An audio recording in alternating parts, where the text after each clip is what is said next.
Ni president wenyu sasa ameanza kusumbuana na wasichana wadogo. Wasichana wa high school. Kwani ajui miaka ni 35?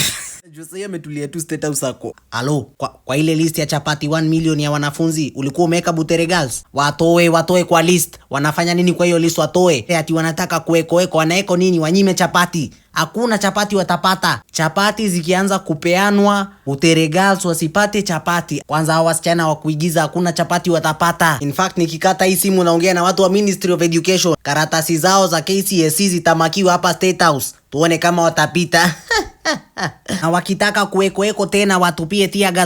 Wanaeko kwa sababu gani? Waende waeko kwa choo zao za shule. Hebu goja kidogo. Wewe Shalin, nasikia unaongea na mamako hapa. Ati mnataka kutetea wasichana wa Butere sababu mamako alisomea huko. Nikiona unaingia social media unaanza kusema ati Butere tusaidie Butere. Itatenga bilioni 10 nikutume uende ukae huko China. Na uende utengeze nywele. Jatengeza nywele kutoka 2016. Forward kubwa kama varanda.